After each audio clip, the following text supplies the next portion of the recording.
me now is Florida Senator Rick Scott. Senator, good to see you. Thank you so much for being here. What specifically do you want to see to change your mind about this no vote you're talking about? Well, first off, I want to be a yes. I want to get a bill done. I support President Trump's agenda, secure the border, build up the military, make the tax cuts permanent. And I think we've got to do all these things. But let's live in reality for a second. We're running $2 trillion deficits. If we follow the path of the House bill, we'll have close to, I think, $60 trillion worth of debt in 10 years. Okay? The American taxpayer has said they don't want to give us higher taxes. They don't like the taxes we have now. They're not giving us more money. What we've got to do is do what every family does. We've got to go through every line of the budget. It's not, look, you can say, I don't want to continue the Green New Deal stuff. I don't. I want to make sure Medicaid is taking care of poor kids and chronically disabled. I do.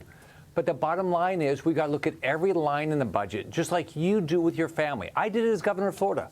I walked into a state that had not lived within its means for 40 years.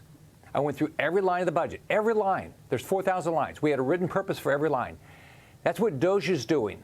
That's what we've got to do as senators, as House members. We've got to go through every line of the budget and say we're going to get down to a balanced budget. We can do it. We can allocate these dollars and do the right things for the American public. So what I'm asking is for some specifics, but let me just stay on DOGE for a second because you brought up DOGE.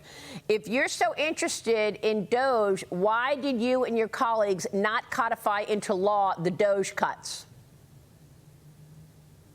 Well, first off, we haven't had the opportunity to vote on it in the Senate. I clearly would codify the DOGE cuts. I don't know why the House didn't do that. Look, I appreciate all my colleagues in the House working hard, but we've got a lot more work to do.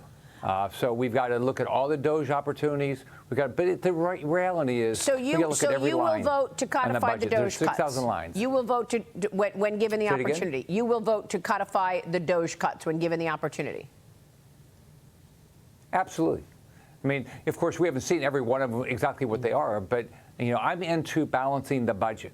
We're not going to get inflation under control. We're not going to get interest rates down. If that's what the American public, this last election was about securing the border and getting rid of inflation. Look at credit card interest rates. Look at car loan. Look at housing. All that's getting hurt because of higher interest rates. And by the way, logically, I don't know what's going to happen to interest rates, but when you have to refinance over $9 trillion for the treasuries, I think, this year, and we're running $2 trillion deficits, who thinks it's really going to go down a lot? Who's going to be all the buyers of these bonds to get the interest rate down? So I think we've got to balance the budget. That's what will get interest rates down. Senator, I find it rich that you are talking like this when, in fact, just recently we saw the House come up with $1.5 trillion in cuts and the Senate came up with $4 billion in cuts. Why was the Senate so low on cuts to be identified? Well, the difference, that was the resolution to get the process started. That was a resolution just simply to get the process started. We've always committed that we're going to find more cuts than that because different than the House, when the Senate starts its resolution process, we can't be below any, we have to hit every number at the minimum. And so historically what they've done on reconciliation, the Senate have just put in low numbers. But look, I don't know a Republican colleague I have that doesn't want to give to a balanced budget. I don't know any that doesn't want to help Trump get his agenda done. So I think we can get there. I'm optimistic. It's going to take a lot of work, but I think we can. I think we can clearly get his big, beautiful bill done. I think we can clearly have fiscal sanity. Okay.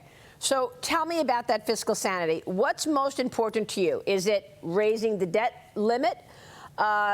Is it the Medicaid cuts? Is it removing those IRA green energy credits in Biden's Inflation Reduction Act? And how come they're not all gone, by the way?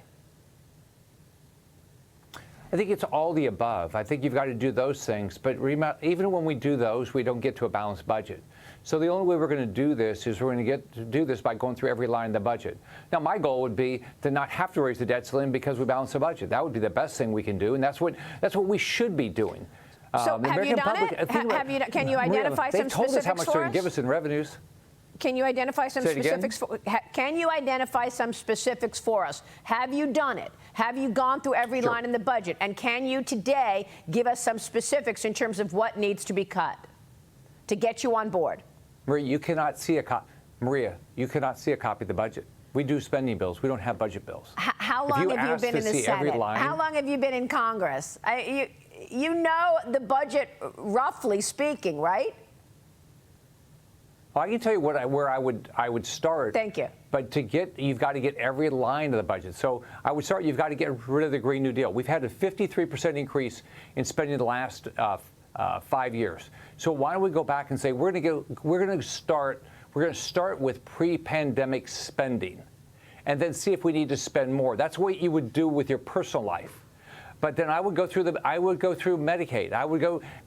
But you've got to do every line. You're not going to do enough if you just focus on the Green New Deal and you just focus on making sure Medicaid goes back to its original purpose. Yeah. We shouldn't be spending more money for able-bodied adults for health care than we are on poor kids. Yeah. No, that makes no sense to me. I agree with you. And the Committee for a Responsible Budget says it's going to add $3 trillion to the debt, including interest over the next decade. What I'm trying to get at is what it's going to take for you to actually come around and say, OK, we've done our job. And are you considering the growth that President Trump's agenda will yield? We spoke with Kevin Hassett, the chairman of the Council on the Economy in the White House, and he said he's expecting a very strong growth number for the second half once the other parts of the agenda take hold, like deregulation. Listen to Kevin Hassett and give us your reaction. Watch.